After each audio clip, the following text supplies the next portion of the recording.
ತರಕಾರಿ ಮಾರೋದರಲ್ಲಿ ಅಮೃತ ಎಕ್ಸ್ಪರ್ಟ್. ಹೌದು, ಭರ್ಜರಿ ಬ್ಯಾಚುಲರ್ ಲೈಫ್ ಶೋನಲ್ಲಿ ಕಂಟೆಸ್ಟೆಂಟ್ ಆದಂಥ ಅಮೃತ ಅವರು ಈ ರೀತಿಯಾಗಿ ತರಕಾರಿ ಮಾರುವುದನ್ನು ತೋರಿಸಿಕೊಟ್ಟಿದ್ದಾರೆ. ಟಮಾಟ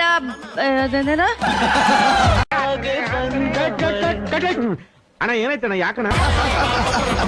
ಕ್ಯಾಪ್ಸಿಕೋ, ಮೆಂತ್ಯ ಸೊಪ್ಪು, ಪುದೀನ, ಬೀಟ್ರೋಟ್ ಸೊಪ್ಪು ಒಟ್ಟು ಬರಲ್ಲ. ಯಾಕೆ ಬರಲ್ಲ? ಕೊತ್ತಂಬರಿ 10 ರೂಪಾಯಿ. ಹೌದಾ? ಇನ್ಯಾವ್ದು 10 ರೂಪಾಯಿಗೆ ಒಂದ್ ಕಟ್ ಬರುತ್ತೆ. ಕಟ್ಟು ಯಾವ್ದಮ್ಮ 10 ರೂಪಾಯಿ? ಸೊಪ್ಪೆಲ್ಲ 10 ರೂಪಾಯಿ ಬರೋದು. ಎಷ್ಟು ಬರ? ನಿರಂಜನ್ ದೇಶಪಾಂಡೆ ಅವರು ಒಂದು ತರಕಾರಿ ತೋರಿಸಿ ಇದರ ಹೆಸರು ಕೇಳಿದಾಗ ಈ ರೀತಿ ಹೇಳಿದ್ದಾರೆ. ಚಿಕ್ಕ ಸೌತೆಕಾಯಿ. ಈ ಕಣ್ಣಲ್ಲಿ ಇನ್ನೀ ಏನೇನ್ ನೋಡ್ಬೇಕೋ ಕಾಣೆ. ಕುಂಬಳಕಾಯಿ ಮೀಡಿಯಂ ಸೌತೆಕಾಯಿ. ಇದನ್ನೆಲ್ಲ ಕಣ್ಣಿಂದ ನೋಡಿ ಕಂಗಾಲ ಆಗ್ಬಿಟ್ಟಿದೀನಿ. ಪಪ್ಪಾಯ